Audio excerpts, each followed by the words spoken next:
The next thing we're going to look at is refraction. So remember that refraction is the bending of light when it goes from one medium to another medium. So a medium is just the material that the light passes through. So right now we have light traveling through the air. Light can travel through this prism, which is made out of perspex, which is sort of a glass, sort of plastic material. And it's not going to travel at the same speed in both mediums. So in air, it roughly travels at the speed of light in a vacuum, and a vacuum is basically, there's no medium at all. It just is nothingness. So not even air. So air, there's still air molecules there.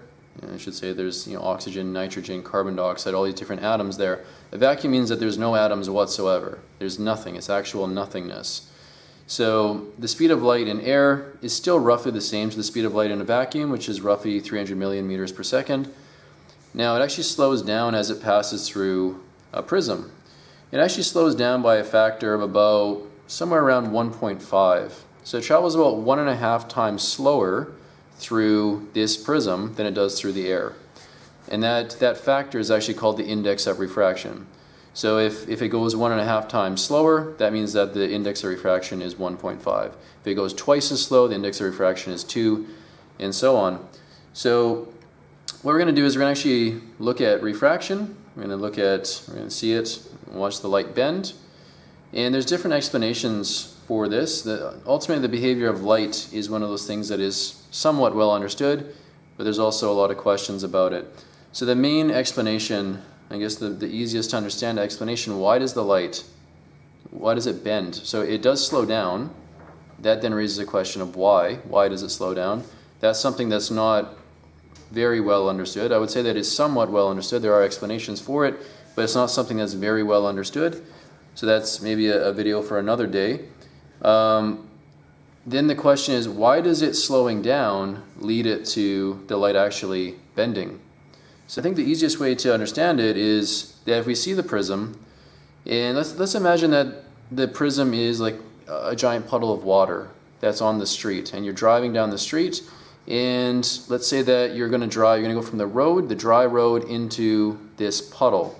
Now, so the car will be coming towards the puddle, and if both of those front wheels hit the puddle at the same time, they'll slow down roughly equally, and the car will go through the puddle a bit more slowly until it gets to the other side, back onto the dry road, then it'll speed up a little bit. So if you think of light, and if the light just passes straight through here, well, it doesn't really bend at all. It's kind of like the car, where both wheels hit the puddle at the same time.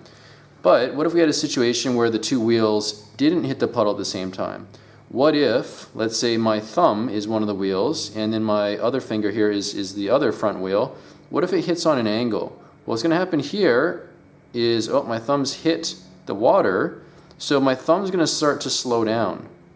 But this finger here hasn't hit the puddle yet, so it's not going to slow down just yet. So my thumb hits the puddle, and it's going to slow down, but then my finger, this one here, is going to keep going at the same speed, so it's going to kind of go like this, and it's going to be sort of a turn that happens. Right? My thumb slows down, and then this one keeps going. Well, we can see that the car is going to actually start to turn, like so, and it's going to sort of go on a different path through there.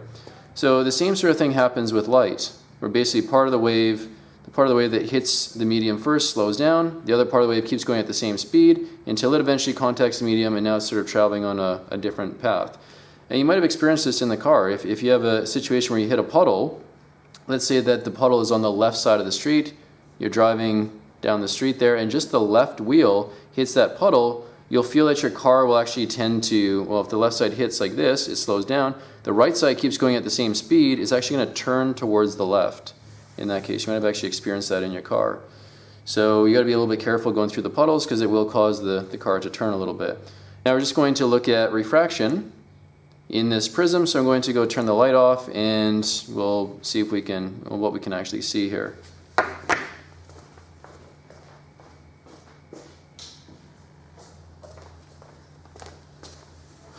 Okay, so not really very dark in here, but it should be dark enough that we can see roughly what's going on. I'm going to turn on this light here, and actually going to use this side here. I know from experience that this one works a little bit better.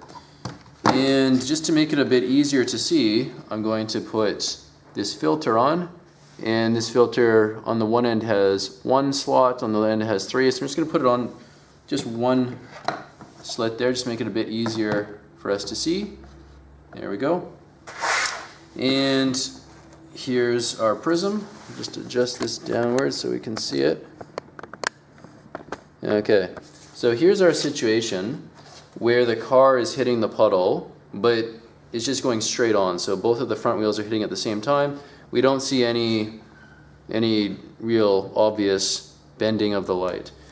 Then if I change it so that it goes on an angle, like so, and the bigger the angle that we make, the more obvious the effect is. So we can see that the light's coming in here like so, and instead of continuing on along this path, it's actually going, there's a little bit of a kink here, and then it sort of changes again. So it actually changes twice.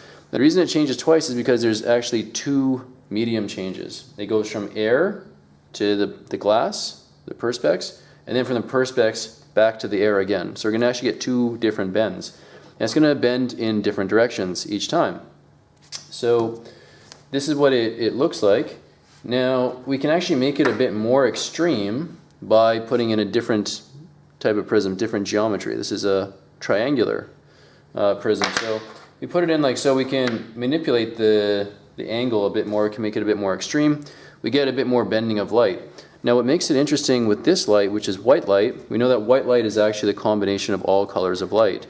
Interestingly, the different colors of light they actually slow down different amounts. Very, very small differences between them, but they actually do slow down different amounts.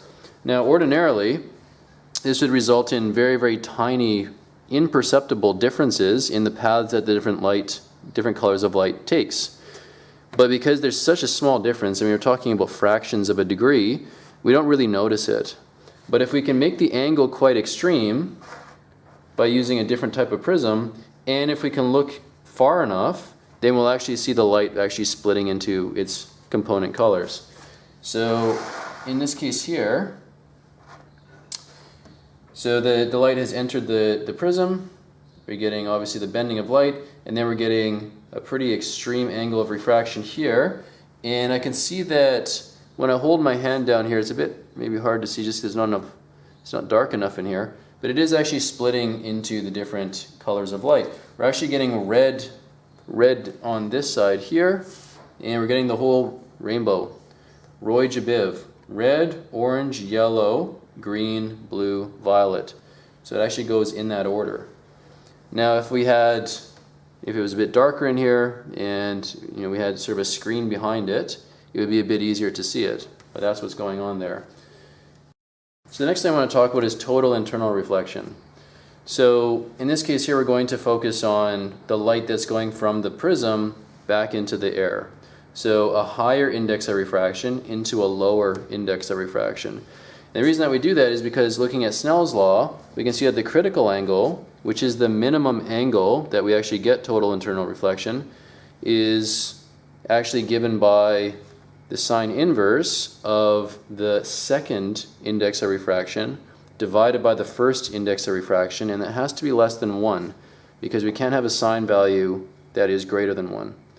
So that's what we're going to focus on here. So total internal reflection occurs when we get to that critical angle, and then the light gets bent so much that it actually doesn't pass into the second medium at all. So it just gets reflected. So if we look at the prism, we're always going to get two different rays. It's a bit difficult to see here. It's just not quite dark enough. You can kind of see on my hand though that I've got a light beam on my hand. And that's coming from the light going in, hitting that interface, which is basically the separation between the two mediums, and then bouncing off like a mirror, and it's hitting my hand over here. Okay, so that's what we would call the reflected ray. So you're always going to get that reflected ray. Light's always going to reflect a little bit when it passes through something. Okay, so we're getting that reflected ray, and we're also getting a refracted ray as well, which is going through. And that one actually, we can see that on the table there. Now, the question is that, well, can we make that refracted ray, can we make the angle of refraction so big that it actually doesn't get transmitted at all? And that's what total internal reflection is. So we can actually, well, we need to get it to the critical angle. And so I can see, let's see. So it's kind of right about here. So we can see we still get a refracted ray here, a very dim one over here. And so that's going to be at, measured from the normal, that's going to be at just a little bit bigger than 40 degrees. I can see that we really don't get any refracted ray at all anymore. So this is going to be what's called the critical angle. So any angle that's bigger than 40 degrees, we're not going to get any transmitted ray at all. There's no refracted ray.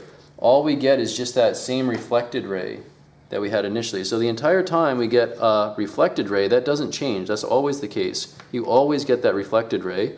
The question is, when do we get a refracted ray? Only if the angle is less than the critical angle, which in this case is 40 degrees. So if I make that angle less, well, now that refracted ray reappears. Once I get to 40 degrees, that is gone. And anything bigger than 40 degrees will just be more of the same. So that's total internal reflection.